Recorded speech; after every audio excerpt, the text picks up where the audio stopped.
た講師の勉強なのだ。きとしとかとか偉い先生がお茶飲みながら説教してるイメージしかなくて正直眠たくなってくるのだ。ずんだもん。そのイメージ今日で180度変わるわよ。孔子の人生はお茶を飲むどころかいつ殺されてもおかしくないサバイバルアクションの連続だったんだから。サバイバル？孔子ってただのおじいちゃん先生じゃないのだ。とんでもない。彼は理想の国を作るために諸国を放浪したんだけど、その道中で暗殺未遂にあったり軍隊に包囲されたりしてるの。今回は孔子を襲った二大危機。ただしレの事件について解説するわね。命がけの旅だったのだ。なんかワクワクしてきたのだ。詳しく教えるのだ。殺人予告。宋の王毅事件。まずは宋という国での事件よ。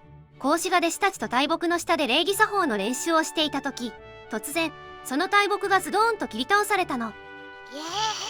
木の下にいたらぺしゃんこなのだ。誰がそんなひどいことをしたのだ。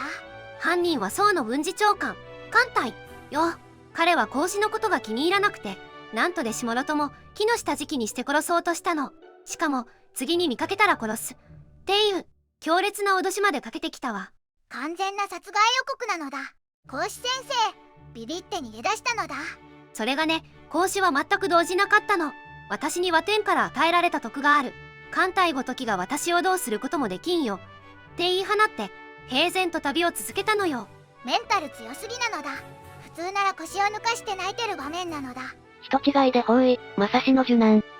次はただしという土地での出来事ね。ここでも孔子は命の危険にさらされるわ。なんと町の人々に勘違いされて武器を持った集団に5日間も完全に包囲されちゃったの。勘違い。あいつ食い逃げ犯に似てるみたいな感じなのだ。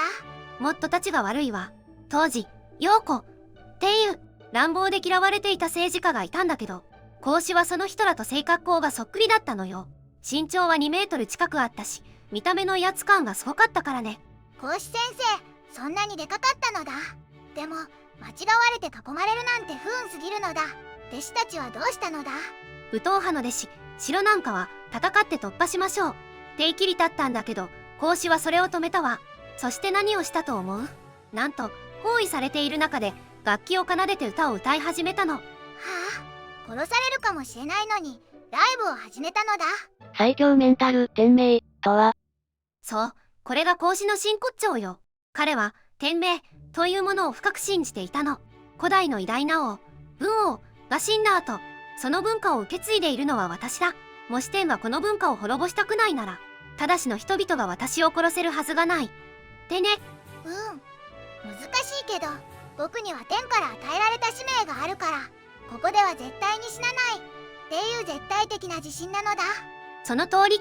自分は歴史という大きな流れの中で役割を担っているという強烈な自負があったからこそ、目の前の暴力に屈しなかったのよ。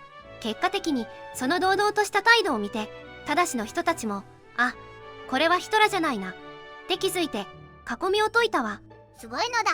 ただのハったりじゃなくて命がけの信念が奇跡を起こしたのだな。まとめ。どう？お茶を飲んでるだけのおじいちゃんっていうイメージは変わった？めちゃくちゃ変わったのだ。大木を倒されても群衆に囲まれても動じないなんて、まるで映画のヒーローなのだ。天命を知ってる人は強いのだ。人はピンチの時こそ本性が現れるものよ。孔子の教えが2500年も残ったのは彼自身の生き様が言葉以上に説得力を持っていたからかもしれないわね。僕も遅刻して先生に怒られた時は、僕には天命があるのだって言い返してみるのだ。それはただの言い訳だから普通に怒られるわよ。今日の動画はここまで。最後まで見てくれてありがとうございました。